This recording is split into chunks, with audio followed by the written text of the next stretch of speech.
Breaking news అమెరికాలోని Tennessee స్టేట్లో ఇటు ఉంటున్న ఓ తెలుగు యువకుడిపై గుర్తు తెలియని దుండగులు కాల్పులు జరిపారు. కారు పార్కింగ్ చేస్తున్న సమయంలో ఈ ఘటన జరిగింది. మొత్తం 2 రౌండ్ల కాల్పులు జరిపారు ఆ దుండగులు. ఈ కాల్పుల్లో తీవ్రంగా గాయపడ్డ సాయి వెంటనే 911కు ఫోన్ చేసి సమాచారం అందించారు.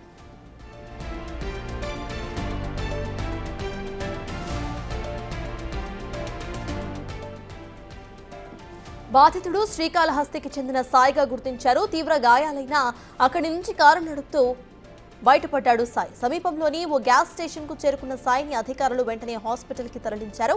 ప్రస్తుతం అతడికి చికిత్స కొనసాగుతుంది. అయితే కాల్పులు జరిపిన వారిని ఇంకా గుర్తించలేదని తెలుస్తోంది.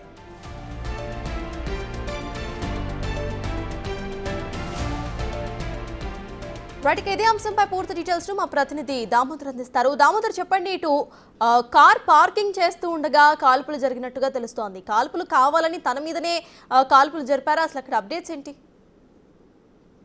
సర్తాజ్ అమెరికాలో మరో తెలుగు విద్యార్థిపై కాల్పులు జరిపారు. ముఖ్యంగా ఏదైతే టెన్నెసీ సిటీ రాష్ట్రానికి సంబంధించి మెస్సిసిపి యూనివర్సిటీలో చదువుతున్న విద్యార్థి పైన కాల్పులు జరిపారు. ఆయన నిన్న తెల్లవారుజామున ఉదయం ఏదైతే డ్యూటీకి వెళ్ళడానికి కోసం కారులో బయలుదేరుతున్న సమయంలో అతను ఫోన్ రావడంతో కారులో కూర్చొని కారు ఆఫ్ చేసుకొని ఏదైతే ఇంజన్ ఆఫ్ చేసుకొని ఫోన్ లో మాట్లాడుతున్న సమయంలో బయట నుంచి ఒక వ్యక్తి వచ్చి డబ్బులు డిమాండ్ చేసినట్లు తెలుస్తుంది. ఈ సందర్భంగా అతను ఫోన్ లో మాట్లాడుతూ తర్వాత కారు స్టార్ట్ చేశాడు.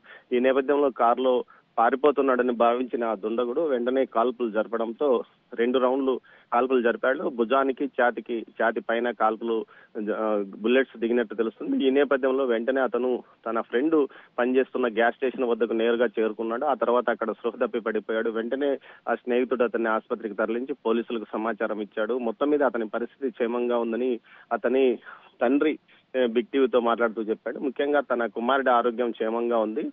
ఛాతి పైన భుజానికి గాయం జరగడం వల్ల ప్రమాదకర పరిస్థితి నుంచి కోలుకున్నాడని కూడా చెప్పారు. ప్రస్తుతం ఆసుపత్రిలోనే చికిత్స పొందుతున్నట్టు తెలుస్తుంది. స్థానికంగా ఉన్న తెలుగు సంఘాల వారు ఏదైతే సాయం అందించారో వారి సాయం వల్లనే తన కుమారుడు కోలుకున్నాడంటూ కూడా ఆ తండ్రి చెప్పాడు. మొత్తం మీద అయితే అతని పరిస్థితి ప్రస్తుతం కోలుకున్నట్లు తెలుస్తుంది. అయితే ఈ ఘటనకు సంబంధించి అక్కడ ఉన్న సీసీ ఫుటేజ్ ను పరిశీలించిన ఏదైతే పోలీసులు నిందితుడి కోసం గాలిస్తున్నారు. అయితే నిందితుడు ఎవరనేది కూడా గుర్తించగలిగారు. అతని కోసం గాలింపు చర్యలు జరుగుతున్నాయని కూడా చెప్తున్నారు. సర్తాజ్.